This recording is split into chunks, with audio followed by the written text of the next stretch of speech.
very, very grateful to all of you for hosting me, welcoming me to Boston. I feel I'm coming here. I think I'm coming here after 2 years. 2 years, and I still have beautiful memory from my last visit where we had an interactive exercise on levels of appreciation. I still remember that session. So today I've been asked to speak on a didactic presentation, Krishna Katha. So I thought we'll discuss briefly from these most wonderful prayers of Srimati Kunti Devi from the first canto, 8th chapter of Srimad Bhagavatam. So Bhagavatam, the highlight of Srimad Bhagavatam is Bhagavatam teaches us how to pray. We are all practitioners of Bhakti Yoga. Bhakti Yoga is very unique yoga system. In all other paths of spirituality, the practitioner relies on his own ability to advance in spiritual life. The practitioner controls his senses, meditates. It's all about my effort. In Bhakti Yoga, it's different. In Bhakti Yoga, my efforts are simply an attempt to please the Lord, and my advancement is dependent on Lord's grace. So that is a very big difference. All other paths focus on me, my effort. And Bhakti Yoga is, my effort is simply to please the Lord, that Lord's grace pulls me up.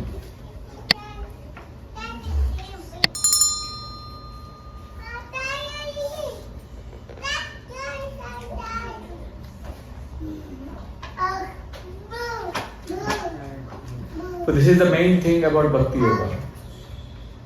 So what is the difference between Bhakti Yoga and other paths? We rely on grace. Not you, just anyone who would like to answer. What is the difference between Bhakti Yoga and other paths? Anybody from the back? Please raise your hand if you would like to answer. Yes, Mataji. Prabhuji, all other paths, we make the effort, and our progress is entirely dependent on how much effort we can put. But Bhakti Yoga is, our efforts are to please the Supreme Lord or Vaishnavas, and then by their mercy, by Krishna's mercy, Yes. then we are able to move forward. Yes. And one of the ways we attract the grace of the Lord is through prayers. A sincere appeal. And Srimad Bhagavatam has many, many beautiful prayers. And you will see in all these prayers, all the prayers that are contained in Bhagavatam have 4 common features. So if we add those features in our prayers, then we are also connecting to Krishna like the illustrious devotees mentioned in Srimad Bhagavatam. All of us here pray? Yes. Yes, we all pray in our own unique ways. So if we have a culture of prayer, it helps to know how others are praying, so that we can learn from them. If you are a sportsman and you want to compete in Olympics, and let's say you are an athlete or you are a cricket player or you are a tennis player, then you read about and learn from those who are successful athletes or tennis players. What are their practices? What do they do? So that I can also become successful like them. So Bhakti Yoga, how do I pray to Krishna? Okay, let me see how Kunti Devi prays, how Prahlad prays, how Dhruva prays, how Ambarish Maharaj prays, how Gajendra prays. So when we learn from them and observe their prayers, then we get ideas on how we can pray. That's our life. So there are 4 very common features in all these prayers. First is, all the prayers of great devotees in Srimad Bhagavatam contain glorification of Krishna. Krishna, you are wonderful. Krishna, you are beautiful. Like that. Glorification. Second, all the prayers contain gratitude. Thank you, Krishna, one, for this, thank you for this, thank you for that. I think we are disturbing the child.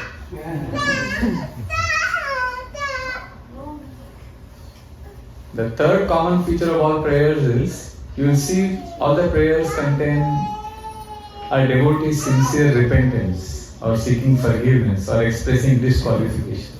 I'm saying all of this is one, just easy to remember. Focusing on our repentance. All of us make mistakes. Anybody here who's never made a mistake in life? We all make mistakes. We all have something in our heart which we regret, right? So those mistakes, if we can present it to the Lord, then we get purified. So that's very important. So repentance is another common feature. And the fourth one, I think fourth one is the most common. We always follow, even if we don't follow the top three, we'll always follow the fourth one. That is request. Krishna, I want this, I want that, I want this. We come in front of the Lord and we remove a paper from our pocket and we have a list. In India we say, Hamari mange puri karo. Please fulfill all my desires, my dear Lord. So the four common features in all prayers. First is glorification. Second, gratitude. Third, repentance. And fourth, request. Easy to remember, right? GGRR. Yes. So after your prayer session, you ask yourself, at least one of the four did I practice? And most often R is what we practice. But many of us are not even able to practice the request part because our mind is always wandering. We come in front of Radha Gopi Vallabha, their lordships, Kaurmita, Jagannath, Baldev, Subhadra, and we are lost. But when we read about the prayers of devotees, we remember that I have to remember the Lord. So let us see how Kunti Devi prays, and then we can have some discussions on it. Okay? So the first prayer of Kunti Devi is Kunti Uvacha. Please respond. Namaste Purusham Tvadyam. Namaste Purusham Tvadyam. Ishvara Prakrite Param. Ishvara Prakrite Param. Alaksham Sarva Bhutana. Alaksham Sarva Bhutana. Antar Bahiravastitam. Antar Bahiravastitam. Just the sound vibration is so purifying. This is a classic glorification of Krishna. She is saying, Krishna, you are the original Purusha, original personality. You are Ishvara. But the scriptures say you are also Ishvara. Everybody is an Ishvara. But you are Ishvara Prakrite Param. You are beyond all of us. You are the Parama Ishvara. And the best part about you is Alaksham Sarva Bhutana. You are invisible to all. Antar Bahiravastitam. You are inside everyone, but you are also outside everyone. You are standing in before me, but you are also inside me. As Paramatma. See, this is a beautiful glorification. There is nothing for myself. Generally when we pray, it's all about me, I, mine. Can you appreciate God without you being anywhere in the picture? If you can do that, that is glorification. Generally, when we pray, it has to be something about me. Krishna, you helped me, you did this to me. That is nice, but it's still all about me. But if I can tell Krishna, Krishna, you are so wonderful, you stole butter from Mother Yashoda's house and you go to all the gopis' house and you steal butter, you charm the hearts of all the gopis of Vrindavan. There is nothing for me there, right? That is the uniqueness of Bhakti Yoga. See, Bhakti Yoga, most amazing thing is, Krishna is, or God is independent of all of us. Whether my problems get solved or not, God is always going to remain God. He is going to enjoy, He is going to be happy. And He is the most attractive personality. Krishna's Raslila will continue, whether I am suffering or not. And that's very difficult for people to digest. When we are full of ourselves, it's very difficult to glorify the Lord. But unless we can glorify Krishna, we can't really enter God's space. We'll always be, there are two spaces, I space and God space. Even when we are devotees, we are in the I space. See, I'm not discounting the importance of being in the I space. If you are in a space of gratitude, because we're not impersonalists, right? We practice a personal path. When we have our emotions, we can connect to God. So it's okay to be in the I space. I'm just saying, at least sometime, we should also be in the God space. Where it's about Krishna, how beautiful He is. the different kinds of flutes he has, and the way he is dressed, and the way Mother Yashoda is singing his glories. How many of us actually enjoy Krishna's pastimes just just because it's about Krishna? If we can do that, then we have a culture of glorification. Otherwise, we are not practicing glorification. So the glorification part of the prayers is the most important. Only when we have glorification, we will actually experience Krishna's presence in our life. So see the next prayer, Kunti Devi says, she gets more graphic about this aspect of Krishna's glory. You can please repeat. Whenever we chant any prayer of Kunti, please repeat. Maya Javanika Channam Agyadokshajam Avyayam Nalakshase Mudadrisha Nato Natyadharo Yatha. Krishna, you are covered by the curtain of Maya. That's why the foolish people cannot see you. Just like an expert actor is expertly dressed and nobody can recognize him in the drama, similarly we cannot recognize you because you appear as a human being. Krishna's pastimes are very charming, but they are very human-like. So that's how Krishna, one of Krishna's amazing glory is that he appears mukta, bewildered. But he is actually Sarvagya, he is knower of everything. See, in Vrindavan, once Krishna has many boyfriends. Sri Rama, So Krishna, Subal, Mansukh, many of them. So one day, one of the boys, so this pastime, what did Krishna do once? There was a forest fire. And Krishna told all his friends, and they all said, Krishna, look at this forest fire. And Krishna said, don't worry, I will take care. Just close your eyes and look at the innocence and faith of the boys. They all close their eyes. Imagine there is a fire in your house, God forbid. And the fire brigade comes and says, okay, relax, stay cool, close your eyes. When there is a fire, you panic. Your adrenaline is pumping, you are running, you are agitated, you want to do something. But when there is a fire, Krishna says, close your eyes, and all the boys close their eyes. And what does Krishna do? What does Krishna do? He swallows the fire. So you can imagine what a sight that must have been. So when Krishna has told all his friends to close their eyes, all of them close their eyes. But one of his friends, Mansukh, he opens his left eye and he's watching what Krishna is doing. And when he sees Krishna is swallowing, he is shocked.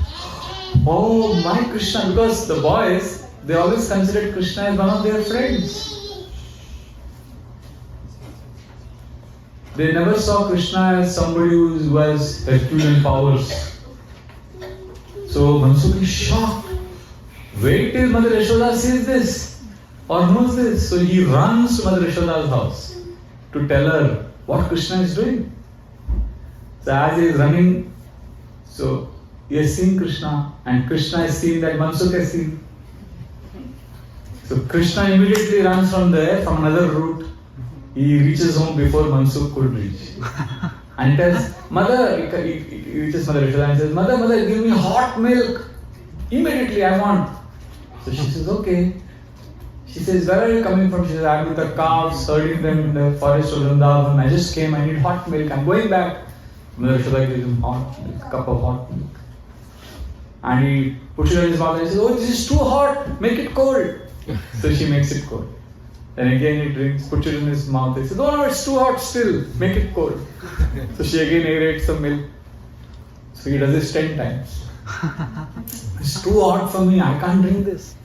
Finally Mother Yashoda makes it very cold. Then he says, now the temperature is ideal. Now I can drink this. So he drinks some milk and then runs away from the back door. So just after he leaves, Mansukh comes running. He says, Mother Yashoda, do you know what Krishna has done? She says, what has he done? You will be shocked, you won't believe it. Krishna, when we were playing, there was a forest fire. And Krishna swallowed the whole forest fire. And he's so excited. And Vraja looks at him. She gets really angry because she is busy in the household chores, and she looks at Mansukh and says, "You stupid boy, I know my son very well. My son Krishna can't even drink hot milk. And you are saying he swallowed the whole forest fire? Get lost from here." So she scolds him and drives him out of the house. And Mansukh is scratching his head confused. He is wondering what happened. How come the Rickshaw doesn't believe me? Then very confused he comes back to the boys. And Krishna looks at him with a twinkle in his eye, he smiles. And they continue playing. So this is a pastime. Our Goswami is right. Kavi Karnapur, right? So all these pastimes you will find in different books. Gopal Champu, Anandam Champu. So when we read these pastimes of Krishna, generally we see many of us, if we are simply reading Krishna Lila, Krishna Katha, generally we feel sleepy. But if it is your birthday and you all decide to speak about you, others may sleep but you won't sleep. Anyone here would fall asleep if the topic of discussion is you. If everyone going to talk about me, I'm not going to fall asleep. Right? We all have this experience. So this is very pleasing to the ears to hear about our glories. When we are talking about glorification of Krishna, we are talking about coming to a stage where when Krishna Katha is going on, we are excited. And when my Katha is going on, I'm not really interested. So if not it, we can't artificially reach that level. The beginning is at least let us begin by glorifying Krishna. Begin by praying. Glorifying Krishna is so beautiful. Shamam hiranya paridim vanamale barha datu prabala nataveshamanu vratamse vinyasta hastaitarena dunanam abjam karno palalaka kapola mukha jahasam. The wives of the Brahmanas come to the forest with all the food to offer Krishna. And what do they see? Shamam hiranya paridim. They see the most enchanting monsoon cloud complexion Krishna with yellowish dazzling garments. Vanamalya Barha, he has a garland of forest flowers. Barha, he has a peacock feather. Dhatu Prabhala Nataveshamanu Vratamse. Is smeared with the dust of Vrindavan and he is looking more beautiful. Generally, when we go out, we play and we get tired and there's dust on our body, on our face. We come back and we need to take a shower to look beautiful. We need to clean up. But look at Krishna, I think the only person who becomes more beautiful with the dust of Vrindavan on his face. Dhatu Pravala Nataveshamanu Vratamse. So these women are seeing Krishna. He is standing with his friends and he doesn't stand stoic, great like Lord Ram. He is Anuvratamse. He is like his hand is on the shoulder of his friend and he is very dexterous. He is very alert. His eyes are moving restlessly. Vinyasta hasta itarena dhunanam abjam. Very expertly with his delicate fingers is twirling a lotus flower. One hand on the shoulder of his friend, the other is twirling a lotus flower. This is what the women are seeing. Karno palalaka kapola mukha jahata. He got lily flowers stuck on his ears and he's got an enchanting smile. This is the way the wives of Brahmanas see Krishna in Vrindavan. So these prayers or these descriptions are there in Bhagavatam, that we read that, and when we come in front of Krishna, we can say, Krishna, you are most beautiful like a monsoon cloud. See, the prayers have to be in the first person, not third person. Krishna is most beautiful. Krishna is like what I spoke a few minutes ago was in the third person, right? Krishna is like this, Krishna is dressed like this. So this will not add the element of glorification or the energy of glorification in our prayer because it's in third person. When we can translate this in first person, when we can come in front of Krishna and say, Krishna, you are dressed in dazzling yellowish garments. Krishna, you are dexterously twirling a lotus flower. Krishna, you are doing this. You have put your hand on the shoulder of your friend. So when we Take everything in first person, then the glorification becomes beautiful. Does this make sense what I am saying? So try this and then you will see that glorification element will make our prayers more fulfilling. People say if I pray to Krishna, will my problems get solved? What do you think? Let's say you have a business problem, or let's say you have a problem in your home front. Will praying to Krishna solve that problem? Yes or no? Huh? Maybe. Maybe not. To be honest, if you ask me, I'll say I don't know. But I can say that, see, praying to Krishna, coming regularly may not necessarily solve a material problem, but it will bring you closer to Krishna. And that will solve a much bigger problem.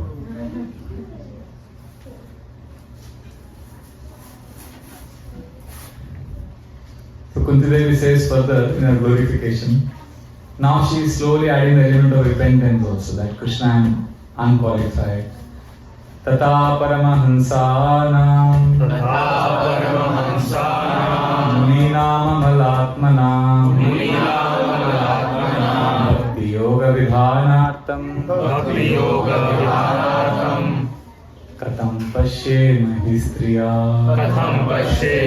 Striya. She says, Krishna, you are known to the great transcendentalists, those are free of all contamination.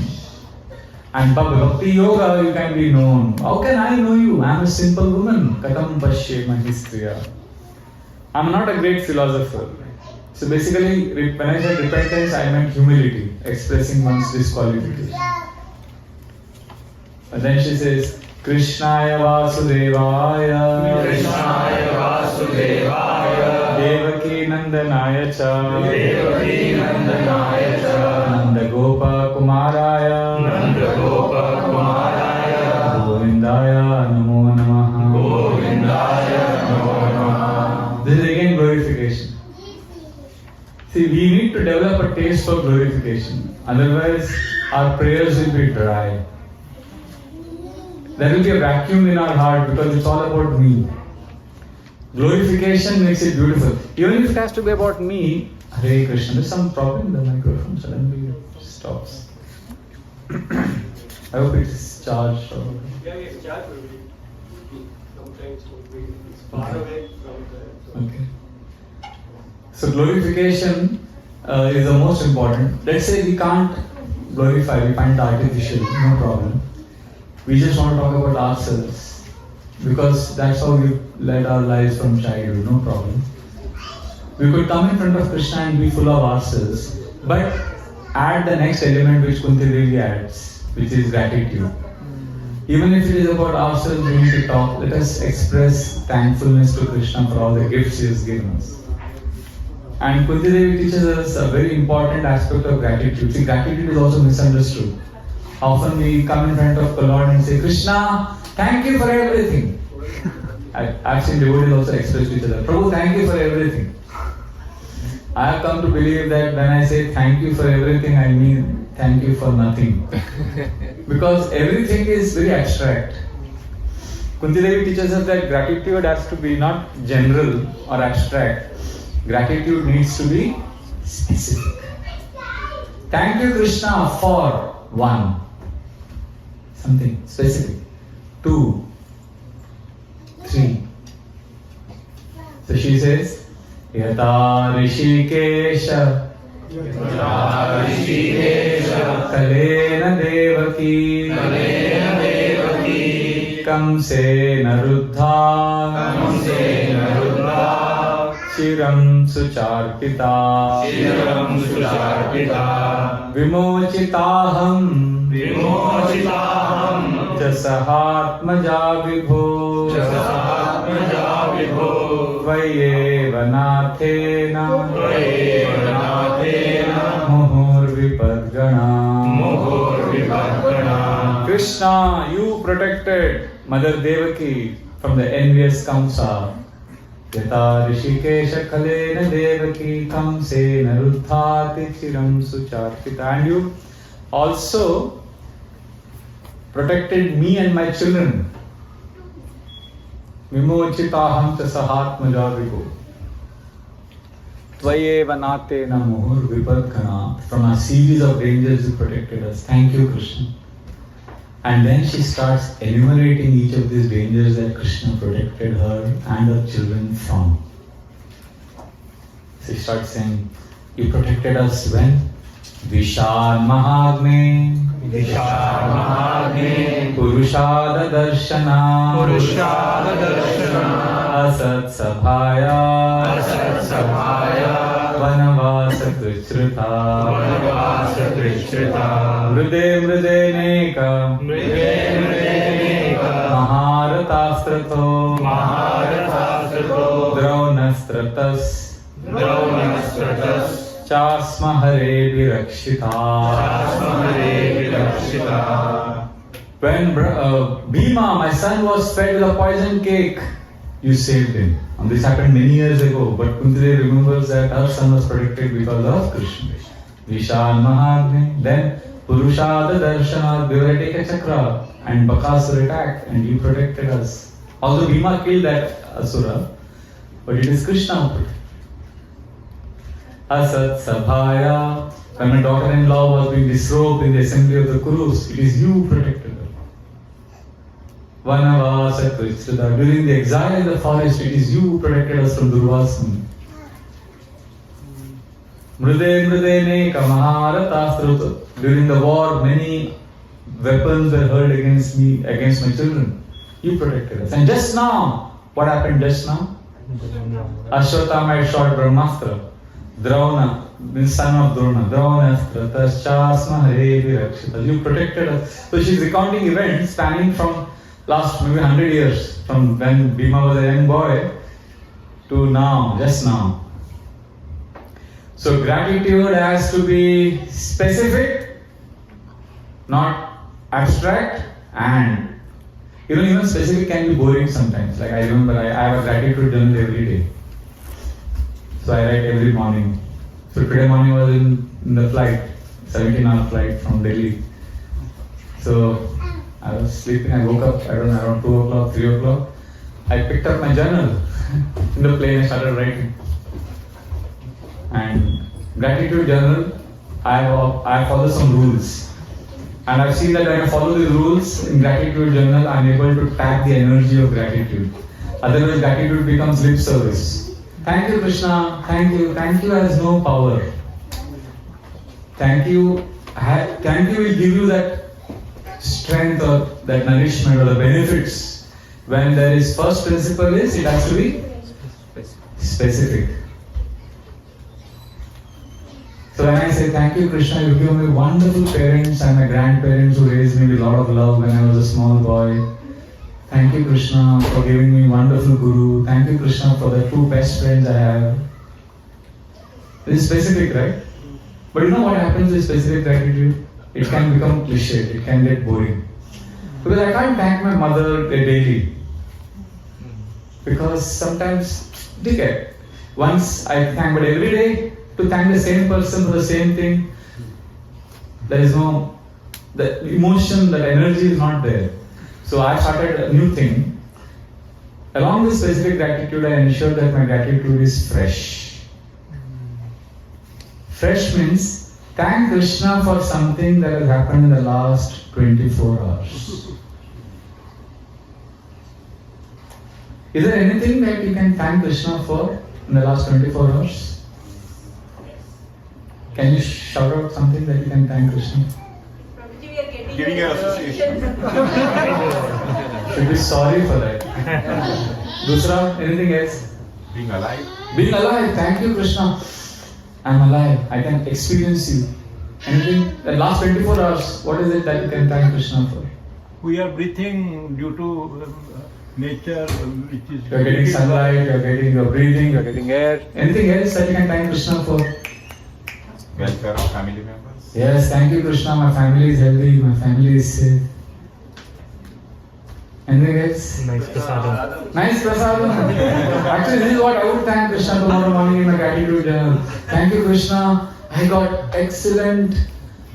I said I will not eat any cooked food. I will not eat anything. I will not eat any grains. Only fruits and vegetables. Still, devotees fed me.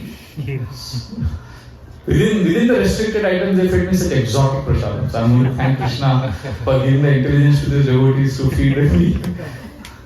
So something specific and something fresh that has happened in the last 24 hours.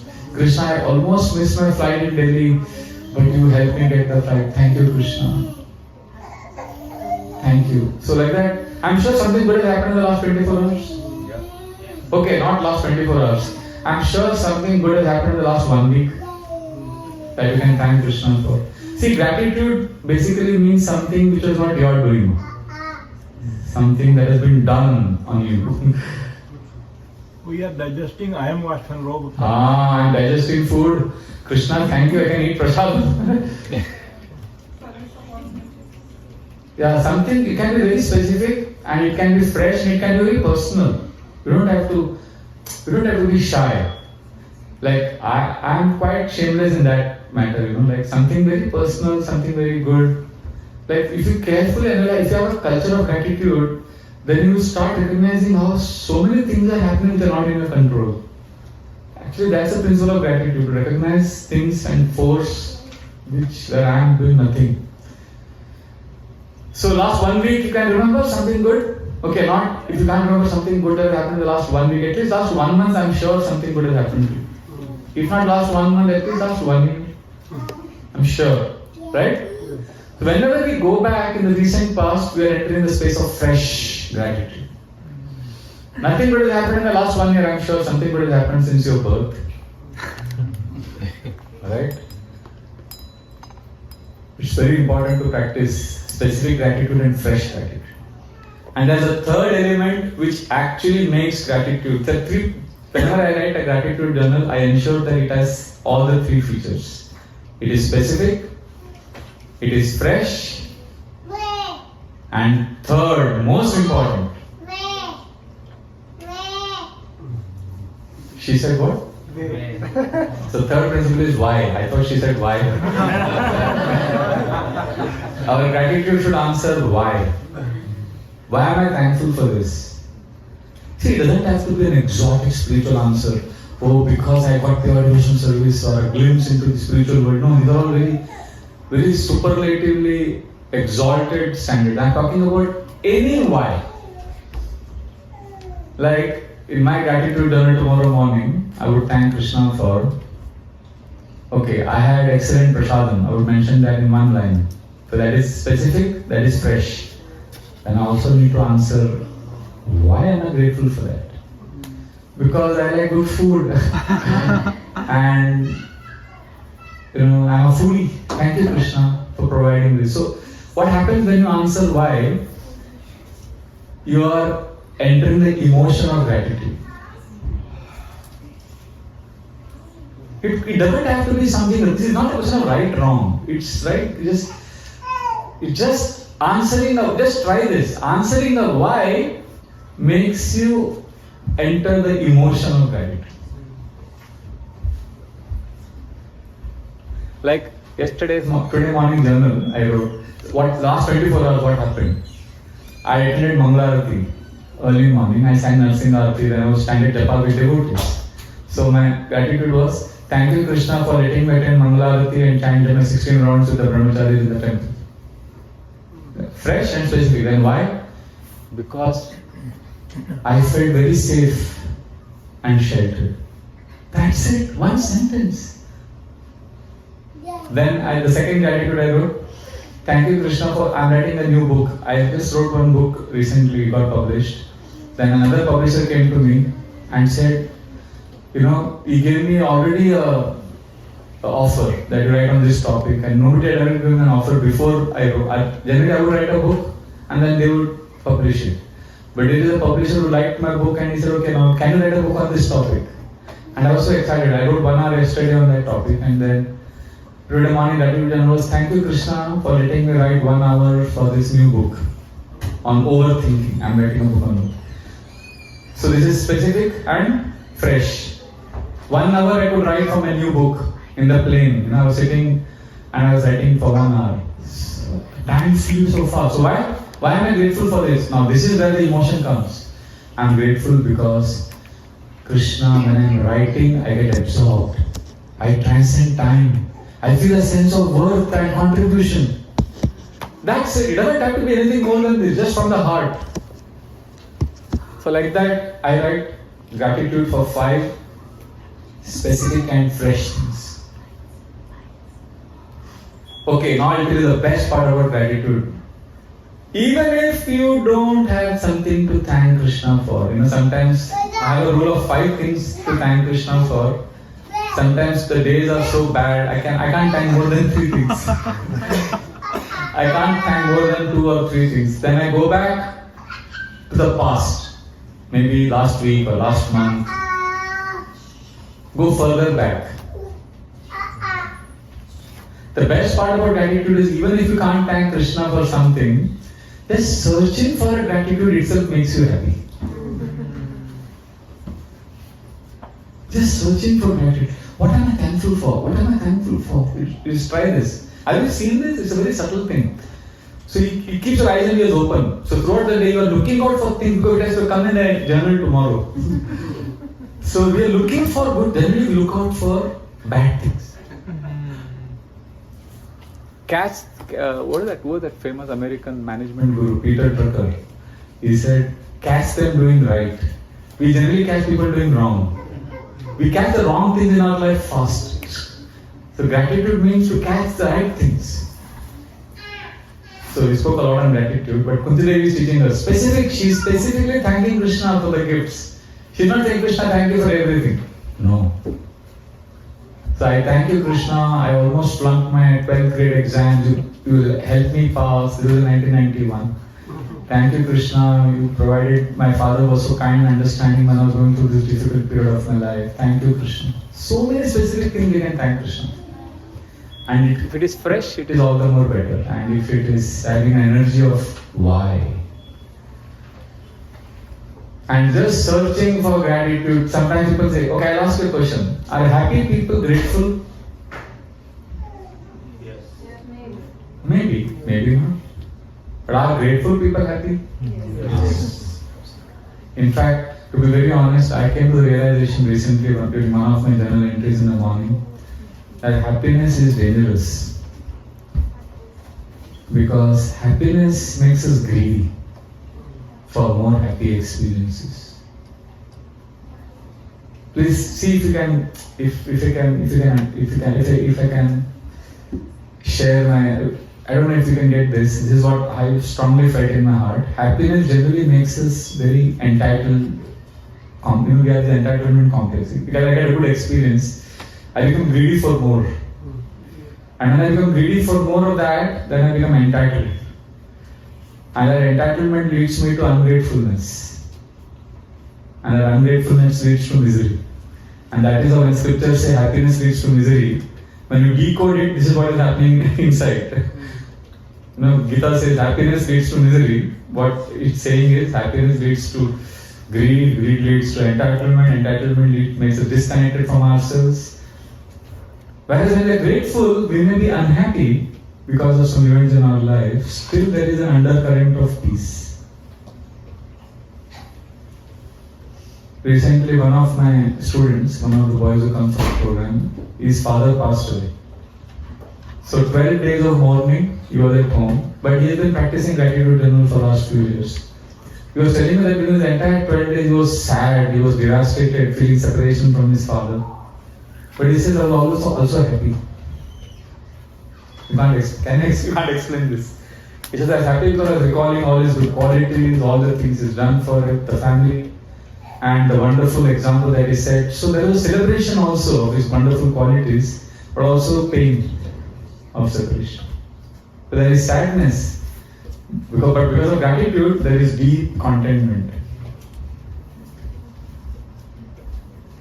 Like one of my friends is a very close friend, his sister, suddenly her husband, when he not suddenly, he was doing it for a long time. He cheated on her and she didn't know. And he's a criminal lawyer also, so he was covering his tracks very well. And when it came out, she was devastated, and she was in another foreign country, and she has 3 small children. And he left her children, and he went away with this lady, and she was stuck in that country. She was disoriented. She called, she was crying, and then he called me because I knew somebody in one of the European countries. And I knew a devotee whom I called, and that devotee drove 7 hours to her place. Then he called other devotees. So the whole devotee community, they rallied around to support her and get her resettled. So the whole thing, I think for 1 or 2 weeks we were agitated, angry. I'm still angry with him. But to be very honest, the entire experience I was angry, but I was also not happy is not the right word. Just to see how devotees are together, how they are there for each other, how they are supporting each other. I can't express the satisfaction or the love of Krishna that I felt there. So gratitude makes us happy and peaceful, but happiness may not necessarily make us grateful. Because life is not full of happy experiences. Life is most of the time it is kabhi kushi, mostly gum. Sometimes we are happy, mostly we are miserable. So we need to practice gratitude because that will give us a sense of purpose. It will make every day fresh. It will make every day worth living. And it is the best antidote for depression.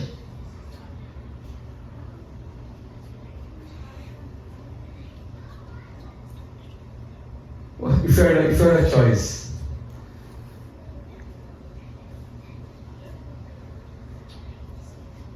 which one would you prefer? To become very rich, one choice. Second, to feel very rich.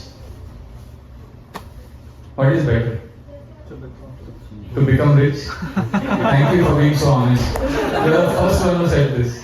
Most people say, Prabhu, to feel rich is more important. And I know what they are thinking. They are thinking, Prabhu, both. I want to become rich also. I want to become rich or I want to feel rich. See, become rich doesn't guarantee happiness.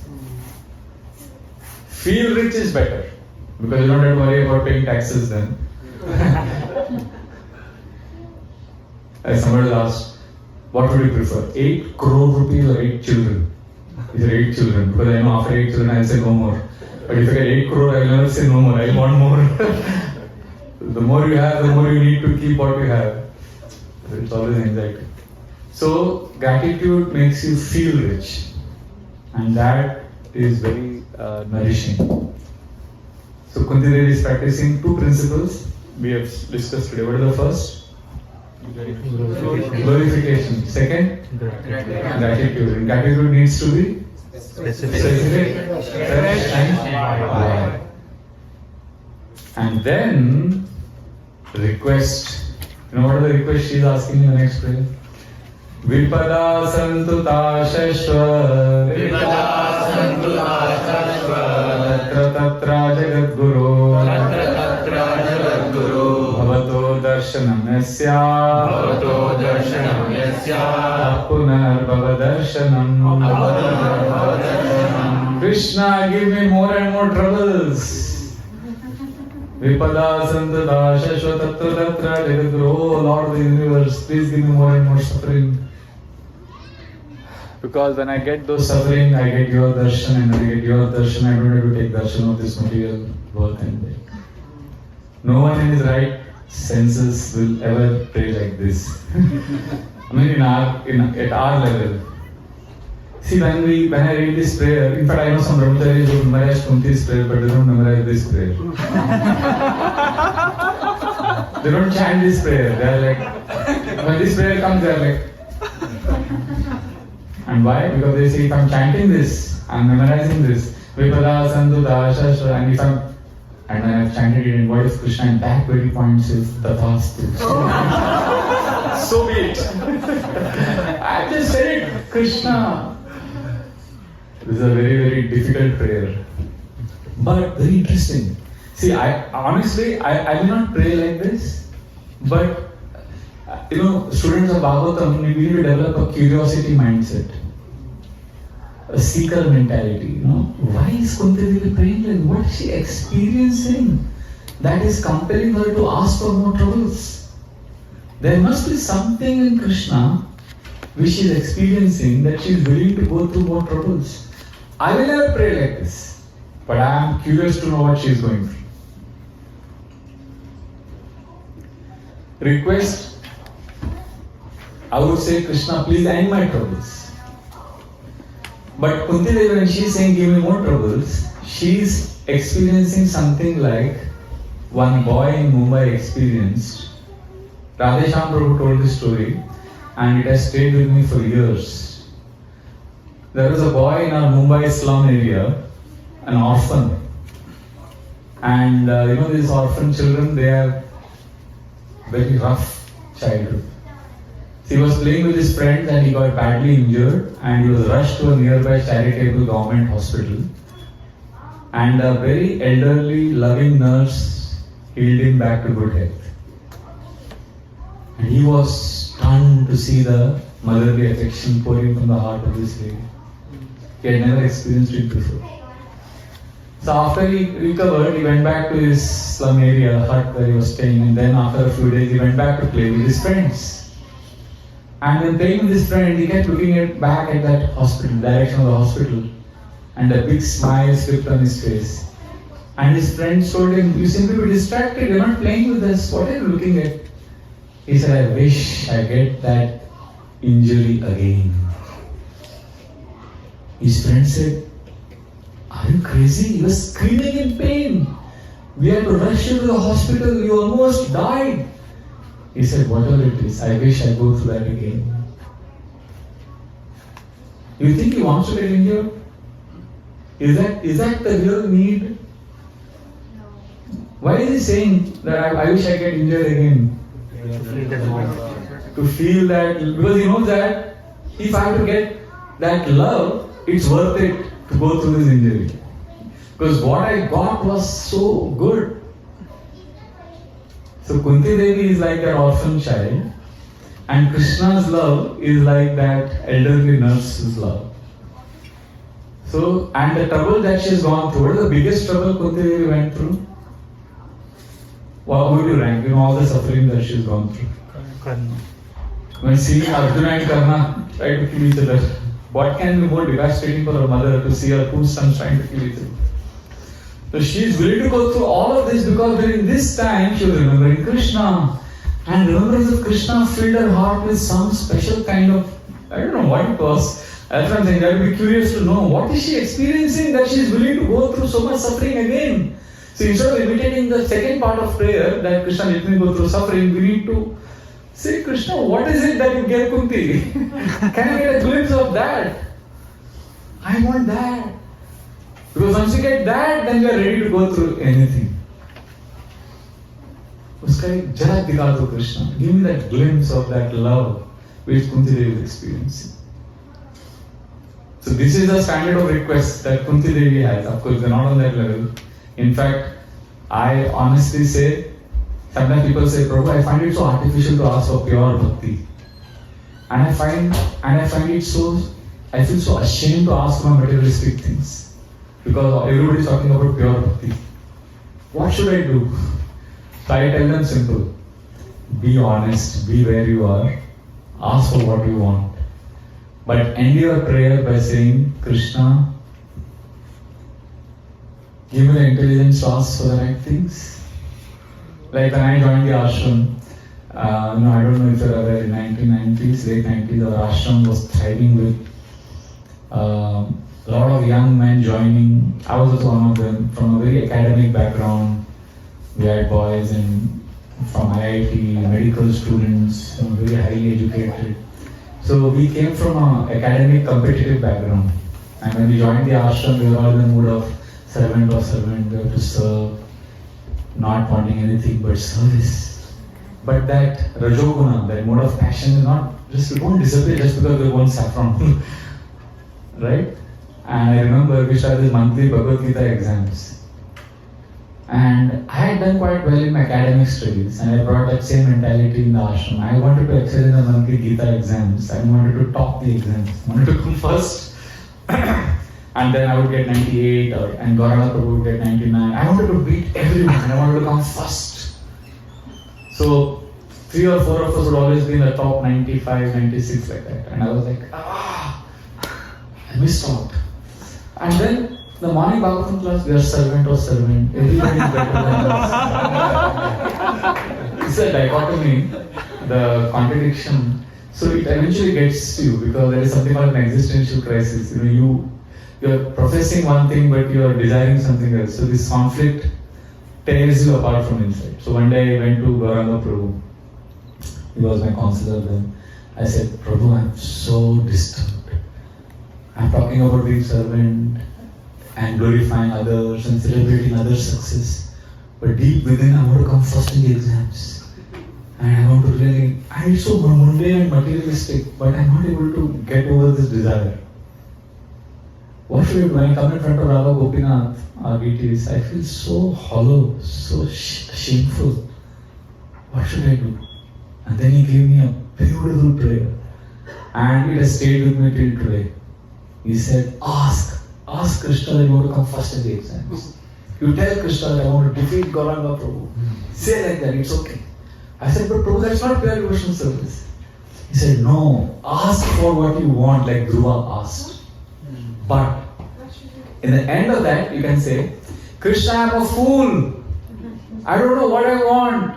I want to come first in the exams. Let me come first in the exam, but I'm a fool. Please give me the intelligence that when I come in front of you next time, let me ask for things that are good for my devotional service. But right now I want this. So I just love this prayer. You know what is happening here? You are being honest, sincere, and you're also aspiring to improve. See, devotional service, we talk about pure bhakti or we talk about pure animal life. There is something in between. Between animal life and pure devotee life, there is human life. There is, between high integrity and shamelessness, there is sincerity. Sincerity means to be sincere means to be honest. To be honest means to know where you are but not remain where you are. I'll repeat. Sincerity means honesty. Honesty means to know where you are but not remain where you are. So we need to be honest in our practices. Krishna, this is where I am. I need more money, Krishna. But I know I've heard so much in scripture that money brings misery to you, but I don't know how, but I want money now. Krishna, please give me the intelligence to see the wisdom of the scriptures and to ask for the right things from me. But right now, I'm in difficulty, Krishna, please help me. So like this, if we pray, we can come closer to Krishna. Of course, there are more prayers. I've just taken the first 6 prayers. I'll pause here. Any questions or comments we can take now. So before we take questions, let's just summarize. What are the 4 elements of prayer? First, glorification. Second, gratitude. Third, repentance or disqualification or forgiveness. And fourth, request. And Kunti Devi's first prayer of glorification. During glorification, we discussed that when we move from I space to Krishna space, when we begin to glorify, we actually start experiencing the joy of prayer. Then regarding gratitude, we discussed 3 important principles. What are they? Specific, fresh, and wide. And then we discussed about Kunti Devi's asking for more misery. How do we understand it? She is experiencing so much love that to get that love, she's okay to go through more suffering. And then we ended by discussing about what should we pray for. Can we pray like Kunti? No, we should not.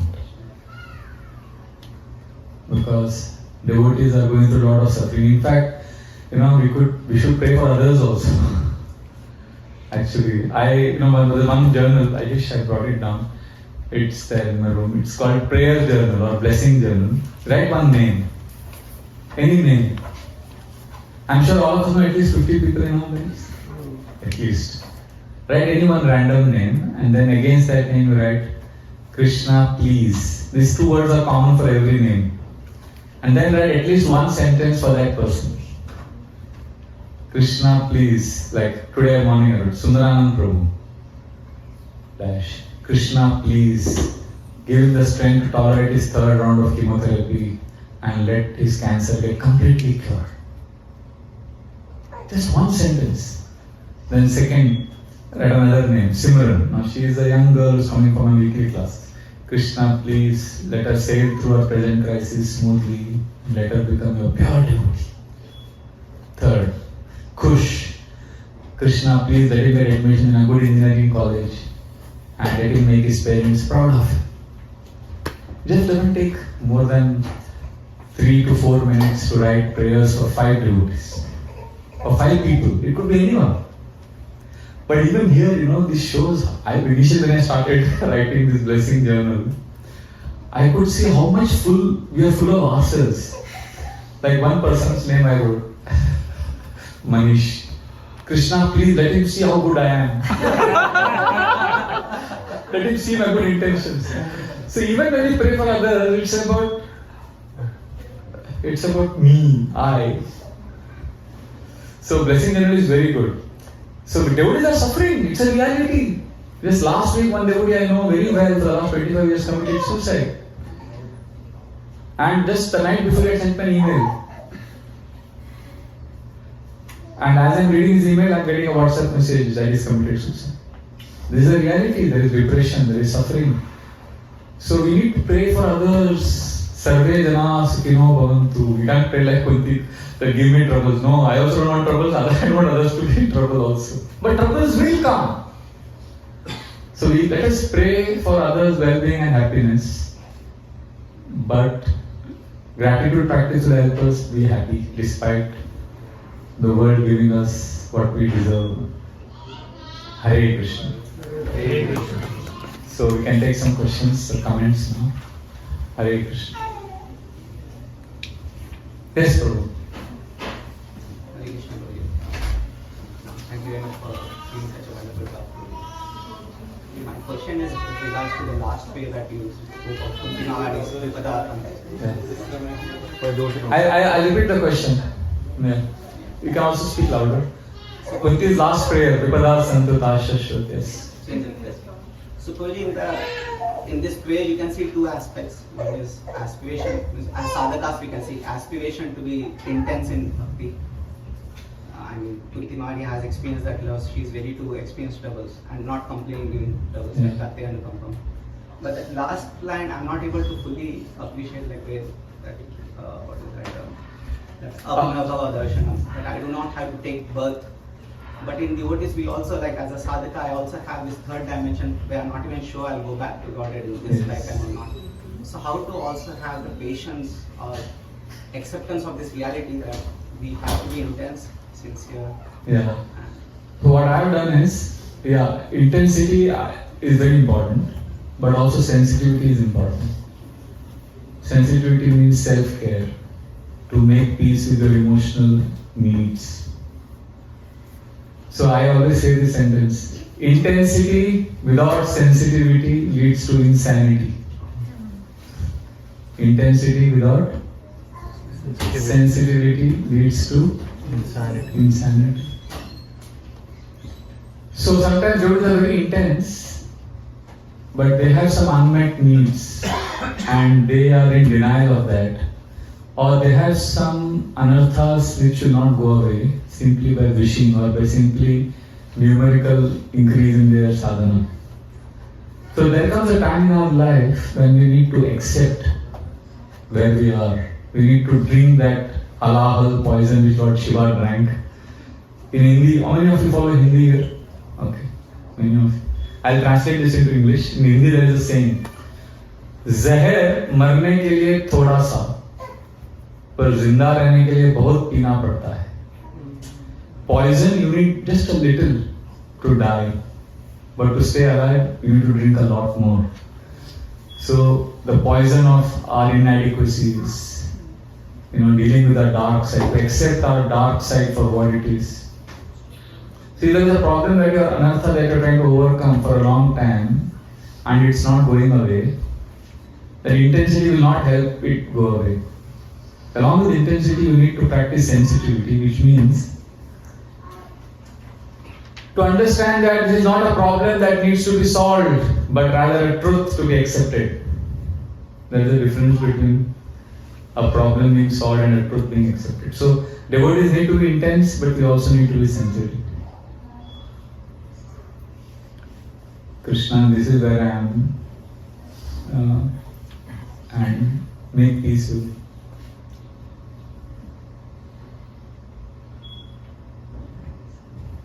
Yes, bro.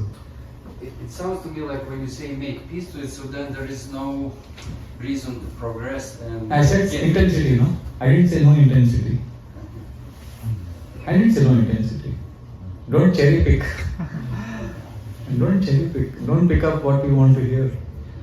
Also, I have a problem with this gratitude. By being grateful for those mundane things, like with these examples we're mentioning, it sounds like it's another side of the same coin where Prabhupada would criticize, like, oh, please, Krishna, give me this, give me that. We don't want Krishna to be our order supplier. So by saying, oh, thank you for giving me this, well, it seems like that's what I want from Krishna. And another side is also, like, how do we know what's good for us? Like, for example, we were driving here and we took a wrong turn and we're thinking, oh, now we're going to drive so long until I come here. But I don't know what is good. Maybe it saved my life, basically. Maybe if I went the right way, maybe I got into accident and got killed. So we don't know, like, is it good that Krishna gave me or not? So how would they say, thank you for giving me this, because what is good? I'll go to the first one, the first point you said, Prabhu. It's a very, very important point.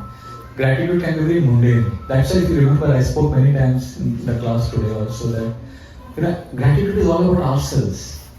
It's not the best. Krishna, thank you for this, thank you for that. And thanking Krishna for mundane, small things it's not the end point, it's a beginning step. It's a starting step. But we need to rise beyond ourselves. We need to rise beyond ourselves. There is one lecture of Srila Prabhupada I was hearing. He talks about gratitude and then he takes it to the next two levels beyond gratitude. He says, see, gratitude is all about, I got this, thank you Krishna for this. But then the higher principle is dependence. Krishna, without your mercy it won't happen. So there we move from I to you. And then from dependence, then Prabhupada talks about the third principle, which is surrender, acceptance. Krishna, I accept your will. So it's a gradual progress, but we need to begin with something. It's mundane, but we need to begin somewhere thanking Krishna. I have also come to realize that it is better to remember Krishna for ordinary things than to forget Krishna in pursuit of the extraordinary thing. I'll repeat. It's better to remember Krishna for the ordinary thing than to forget Krishna in the pursuit of the extraordinary thing. I know Grihasthas are going through a lot of challenges, and sometimes it's very ordinary from a renunciant's point of view. But that ordinary thing, because they're attached to it, they come in front of Krishna, there's a drop of tear that comes in their eyes. Because attachment gives misery, and misery makes you cry. And if you cry in front of Krishna, that tear drop will bring you closer to Krishna than a renunciant's hard-hearted, non-detached. I think it's better to be attached and come to Krishna than to be detached and not have a drop of tear in front of Krishna. So yes, some things are very ordinary, but I've seen that it helps us, at least our heart becomes a little soft. Like one of the boys in our school, a very young boy. Now, he was running for his exams in the Gopal's Garden High School where I used to stay. All the children are devotees, children of devotee parents. So he's running for his exam with that cardboard, writing pad. And on his right hand, there is a pen box and the writing pad on his left hand. On his right, he had Jagannath. He's running for the exam. I said, what are you doing? Aryaman, where are you going? Prabhu, exam. I have to wait. What is this? Writing pen. I said, I know that, but what is this? Jagannath. Jagannath? Where did you get Jagannath? From my altar at home. I said, what? Why did you get Jagannath? He said, I get Jagannath every day for my exams. I said, what do you do? Simple, Prabhu. I keep Jagannath in front of me on the table. As soon as the examiner gives me the question paper, I first show the question paper to Jagannath, see this? And then I write the answers. And after I complete the answers, after 1 hour, 2 hours of exam, then I show the answer sheet to Jagannath. And then I give the answer sheet back to the examiner. I was amazed by this boy's ingenuity. I told his parents next time, do you know this? That your son gets Jagannath. They had no idea. Because they have another altar in his room for him. They had made an altar. So he gets that Jagannath. They didn't know that he... So now this boy discovered his own unique creative ways of remembering Krishna. So in one sense, it's very ordinary to ask for coming first or passing the exam. But it's somewhere beginning. Srila Prabhupada in Lilamrita I was reading last week. Satsarup Maharaj writes in the first volume that little Abhay and his sister, who later on became as Pishima, at that time was Bhavatarini. So as young children, they would be running around at home, playing and flying kites. While flying kites, Srila Prabhupada and little Abhay would pray, Krishna, let my kite fly higher. And they would keep remembering Krishna for even the small things in life. That's a beginning step. But as Prabhuji rightly said, as we're getting older, we need to know that we need to move from gratitude to dependence, and then from dependence to surrender. Krishna, I'm yours. Krishna, I accept your will. Yeah, I remember thanking Krishna for nice prasadam, but the time comes in your life. See, I've seen that when you keep thanking Krishna for ordinary things, you know what happened at one point of time? When you keep thanking Krishna, okay, I'll give an example. If somebody has benefited you immensely, one person, you will tell him, thank you Prabhu, thank you for letting me come to US. Thank you Prabhu for letting me get my visa. Thank you Prabhu for helping me get a job in America. Thank you Prabhu, because of you I got married. Thank you Prabhu, because of you I got this, my children got admission in this school. Thank you Prabhu, you did this for me. So if you thank a person for the 15 gifts he has given you, or 15 ways he has helped you, after you finish those 15 things, what is the next 16 thing that spontaneously comes from your mouth? Prabhu, you did this for me, thank you. Prabhu, you did this for me, thank you so much for all these 16 things you've done for me, Prabhu. And then, what can I do? You would spontaneously say, Prabhu, what can I do for you? I want to do something for you. Won't you say that? Like I remember in my gratitude journal one day, inadvertently means I didn't intend to write this sentence slipped out of my pen. Just like sometimes when you talk, we think and speak, but some people speak and then think. Sometimes you say something and you're like, what did I say? It happened to you? So sometimes while writing also it happens to me when I write my journal. After I've written the sentence, I'm like, hey, what did I write? I know what the sentence that slipped out of my pen? I was thanking Krishna for the gifts he's given me. And at one point of time I suddenly stopped and I wrote, Krishna, you've done so much for me. I want to serve you, Krishna. How can I please you? And when I wrote that sentence, I knew I had touched the spiritual plane.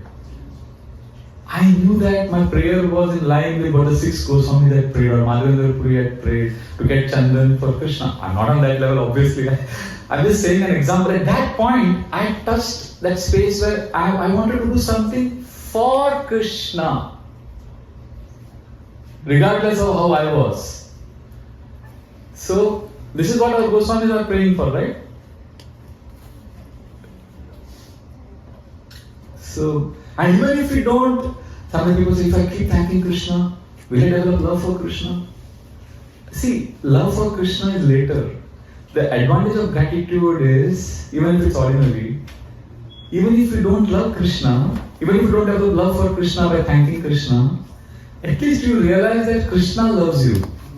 And that's a big deal. Do you get this? Yes. See, when I realize Krishna loves me, then it's a matter of time.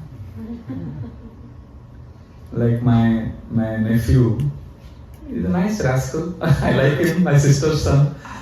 And he got married to a very good girl from a very good family. And it was a nice festival. They had come to temple, they took blessing to the Lord, and then we had a nice get together. So then I asked her, how did you get married to him? Everybody laughed, and then she said something interesting. So they were all 8 years in college together, medical, something, they were doing a lot of. So she said that throughout the 8-year period, they were like part of the same friend circle, and she said, every time I saw him consistently be there for me, lend an ear, listen to me, be there, help me. And by the end of 8 years, I realized how much he loves me. And I don't know how, when, what, but I also, when that realization dawned on me that he loves me so much, I also fell in love with him. And then I realized, wow, this is the way our relationship with Krishna also works.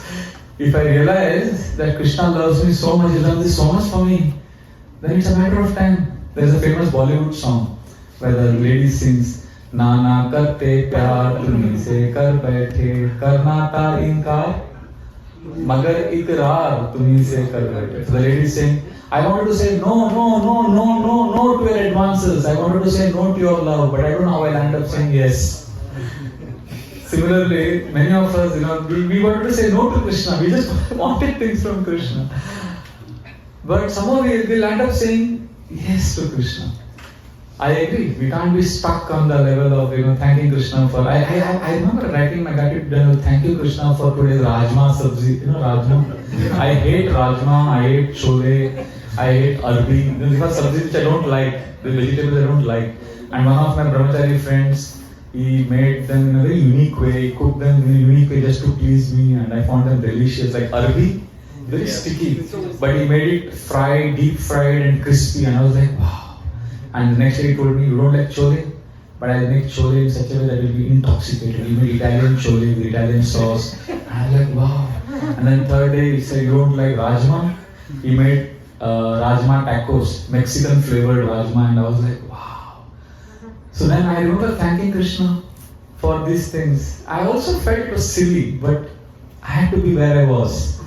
As I said in the class, honesty doesn't mean just remain where you are. Honesty means to know where you are, but don't remain there. Aspire to go higher. Aspire to go higher. We need to aspire for higher, but we can't just jump directly. But you are right, sometimes we get stuck. Oh, I'm here, see, shameless. Sometimes we mistake honesty to be shameless. Okay, I'm here, I can't improve. This is the way I am, Prabhu. I know I can't chant my japa, so I'm honest, Prabhu. That's not honesty, that's shameless. Yeah. Second part of the question. Second part, I forgot. I don't know. This part I remember. I went on and on and on. I think it is about how to know what to thank for. How do you know what is good for you in the day? Is that what? Yeah.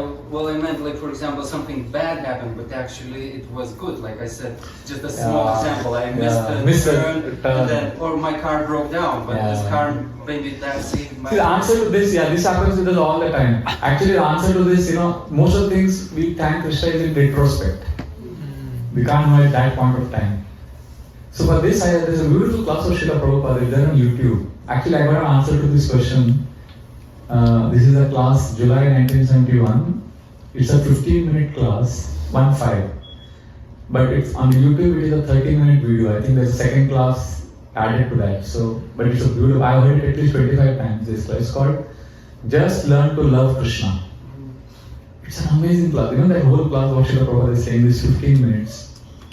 Okay, I'll give the essence of this class. He said, the story of Chaitanya Mahaprabhu going to South India, where he sees a Brahmin reading Bhagavad Gita and he's illiterate. So Srila Prabhupada says in this class, so Chaitanya Mahaprabhu is saying, oh, you are illiterate, you are reading Bhagavad Gita and you are crying? And the Brahmana said, I am not crying, I am feeling. So then Chaitanya Mahaprabhu said, what is this feeling? The Brahmana said, I am feeling Krishna is so nice. Krishna is so kind.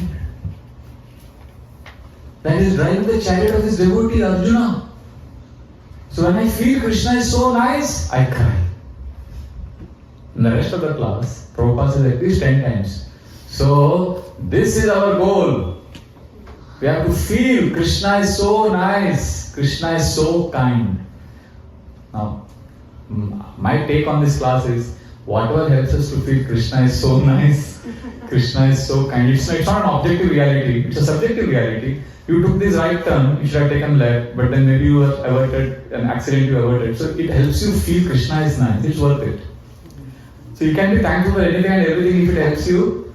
As Prabhupada says in this club, the goal of Krishna consciousness is to feel Krishna is so nice, Krishna is so kind. I was taking this class in London, the manner, one girl, Revati, she got 12 or 13. She said, Prabhu, but Krishna is driving Arjuna's chariot. Why? How? I don't feel Krishna is so nice, Krishna is so kind because he's driving Arjuna's chariot. I said, Krishna is driving your chariot also. Have you ever been in your car with your dad and mom? Do you remember ever that you had a close shave or an accident that could have been averted, that you just narrowly missed an accident? How many of you have ever been in a road accident? Not accident, but you had a close shave. Wow, so many hands. So, who was driving your chariot? So, just like Krishna was driving Arjuna's chariot, Krishna is driving your chariot also. So, if it helps us feel Krishna is so nice, Krishna is so kind, it's worth it.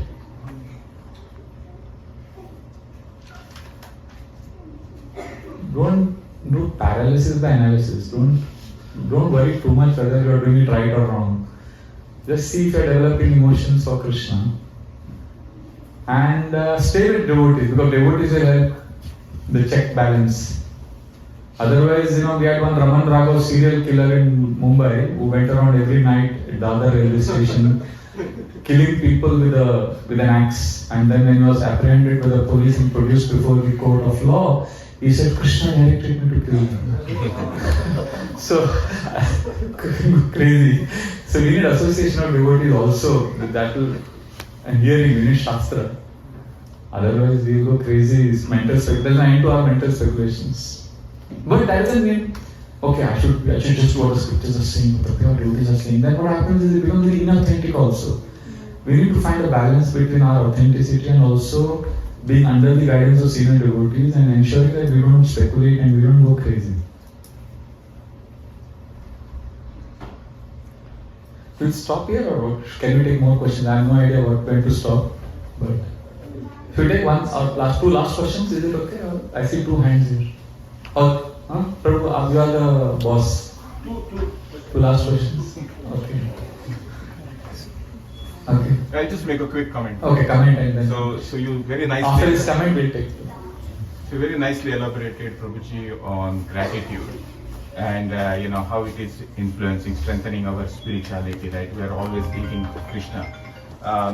The modern medicine also is looking into gratitude, and if you Google vitamin G for gratitude, it has a very profound effect on your well-being. So neurological, neurochemical changes have been noticed with MRI studies when you are practicing gratitude, and also very powerful influence on your anxiety, well-being. They have been documented. So Dr. Peter Attia, if you Google, say vitamin G, gratitude is such a profound influence on your well-being. So just thought of mentioning. Thank you. This is so important. Yes, we'll take last two questions. Yes, So, yeah. I'll take this question and come back to you. Yes. So thank you, Prabhu, for giving this class and how to thank Krishna. One point or one question I had was, you mentioned that we shouldn't try to emulate Kunti Maharani's prayers, give me all the difficulties. But when we are praying to the Lordships, can we ask, allow me to understand her mood or understand specific moods, so that we may be able to relish those prayers? He's asking, we can't imitate Kunti's prayer, but can we pray to understand Kunti's mood and follow her footsteps? Of course you can. That's what we want to do, right? There is no should or should not. You know it, you know the answer to your own question. So wouldn't that be like I'm not being genuine with the prayer? Like even if I ask for something. No, you are aspiring, right? You are aspiring for something higher. We need to always aspire for something higher. We need to look beyond ourselves. Otherwise, we'll be stuck in our own world. My feeling, I'm feeling good today. It's all about me, mental world. Hare Krishna process is not for being happy. It is to make Krishna happy. But then we can't be miserable either. We need to find a balance. Yes, the last question, Prabhu, and then we will. Yes. Thank you, Prabhu, for coming so far to share the association. Till now, I didn't knew there is something called gratitude journal. I knew people writing daily, schedule or daily appreciation. I knew, but the way explained is very nice, and I feel like Thank you. I will start doing it tomorrow. I think I should do it. But I have a question that in Indian culture, maybe just I grew up in North India, and it is this culture of expressing the gratitude is not there. It's like, oh, it's understood, I did nice with what somebody did to me. I will do in future, but I don't want to say. Basically, this culture of expressing is not there. Like writing is like another level. You're not saying it. You're writing is another. So, if you could share some case or results of doing this, because that we inspire that this is going to be impacting life in future. Because while I'm writing, I don't know what changes I'm gonna get in my concept. I'll share my own experience. Yes. Keep it confidential. Actually, I remember the first time I thanked my grandmom, because I grew up with my grandparents, in a village. My grandfather was a temple priest. Simple, God-fearing, God-loving people. And then I come to Mumbai at the age of 10 and I live with my parents. And then I think when I was in college also, one of those days when my grandma was quite old, I told her, thank you grandma, you did so much for me. And she was like shocked when I thanked her. Because in India, as you rightly said, not just gratitude, even forgiveness. See, India, I've seen Indian culture, there is indirect gratitude expressed and also indirect apology. Apology is also indirect in India. I've seen once I made a big issue of something that my seniors did in the temple management committee, and I was very upset about it.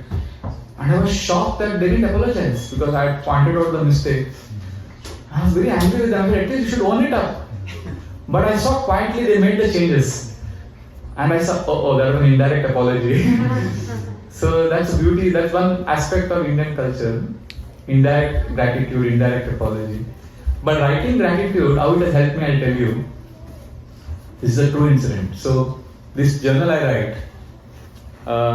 So I did this experiment for 3-4 weeks.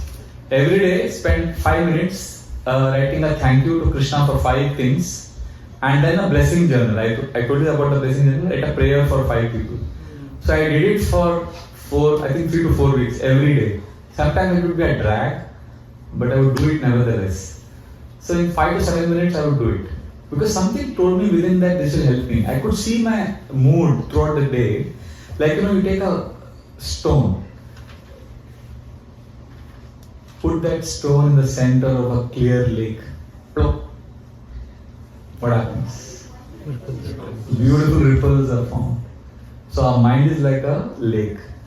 When you get up in the morning, the first thought you put in that lake is like the stone. And if it's a positive thought like this, love, appreciation, gratitude, you will see beautiful ripples throughout the day. You will see positivity throughout the day. And you know what happened one day? Now this may appear, I'm taking a deep breath, hoping you will not misunderstand me. So I was doing this every day, And then one day what happened? Let me be as honest as possible. I was in Guru Puja. Now this I write and then rush for Mangalarati, Japa, whatever, the morning program. So after around 3 weeks of doing this every day, I was in Guru Puja. I was dancing and the devotee was doing Aarti of Prabhupada. I looked at him and suddenly my heart was filled with knowledge. See, there is one knowing when you know, but there is a sense of knowing without knowing. It's like, it's not in words or thoughts, it's a feeling. The feeling of how this devotee who's doing Aarti is such a wonderful devotee. He loves Krishna, he is doing so much seva. All his good qualities it like flooded my heart. And so much love for him gushed through my entire system. I was like looking at him and feeling Krishna is such a nice person.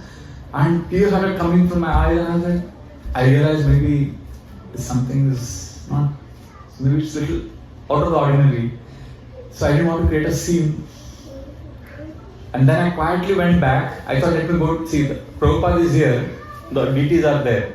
Your back is towards the deities. So I turned and went towards the altar. And I stood in front of the altar.